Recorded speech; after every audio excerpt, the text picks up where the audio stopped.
last time we talked, you mentioned that there is no ceasefire, some sort of both parties just stop. It's some sort of cessation of what was happening before. How do you find the way that Donald Trump is trying to picture the situation for the public opinion in the United States, in the world? Do you find it that as time goes by, we're gonna go to get some sort of permanent ceasefire? I doubt it. Unfortunately, I think the Israelis are implacable. I think they learned a hard lesson during this exchange, and that was that they cannot win a war of attrition with Iran. But Donald Trump's ego is very large. He immediately announced a fantastic success in the American assault on Iran. He's resisting expert assessments of the actual battle damage, which appears to be considerably less than what he claimed. I mean, I think Iran was battered, yes. Iran's nuclear program was trimmed back, yes. But I think everything I've seen suggests that Perde actually survived. The uranium was moved before the attack occurred. It's intact somewhere in Iran.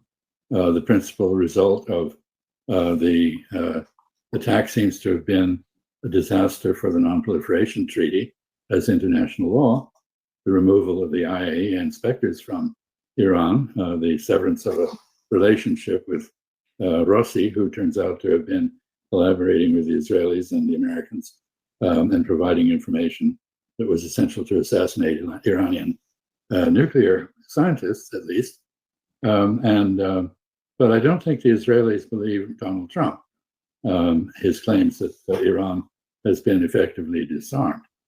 And my own understanding of this, which Mohammed may well correct, is that Iran is able to produce ballistic missiles at a rate that is faster than Israel and the United States can produce interceptors. What's more, the ballistic missiles are cheaper than the interceptors. A single THAAD firing, for example, is $30 million. So there was a huge amount of money spent on both sides. But if the war had gone on, Israel was going to run out of interceptors, which is, I believe, why they accepted Donald Trump's request that they engage in a ceasefire. And I think in their case, two things. First, they had come to recognize that in a war of attrition, they were going to lose because Iran would run out of interception capability long before Iran ran out of the ability to strike them. And Iran was striking them very, very hard. We've seen reports in Israel that were immediately suppressed by the military censors, but which appeared briefly that almost 33,000 claims have been filed for property damage. There was a lot of damage done.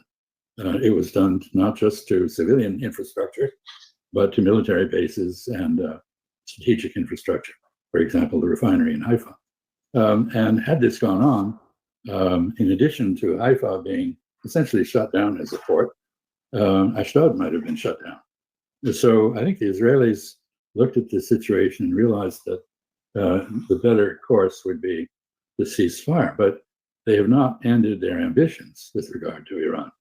They have not agreed to abandon them. And this brings me to the last observation, which is the irony that it's in everyone's interest for Donald Trump's claim to be accepted by the Israelis, because then they wouldn't have any excuse for another attack on Iran.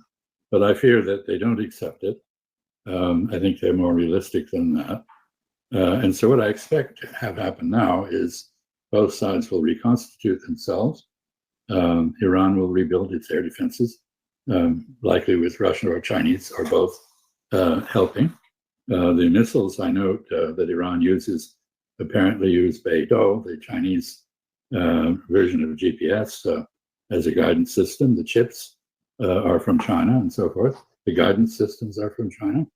So China has been supplying dual-use equipment to Iran. It did not stop. I think it may now take another step and agree to replenish the Iranian air defenses. And I think that may have been discussed in Moscow between Arakchi and the Russians.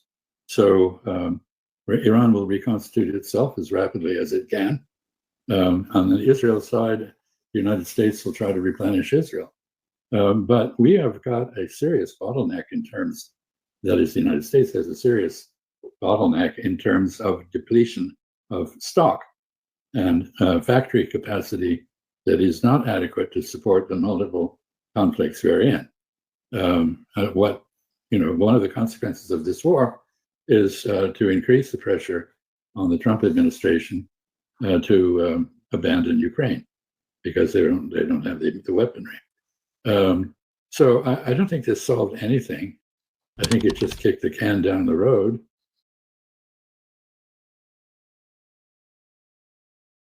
سرچ مدیا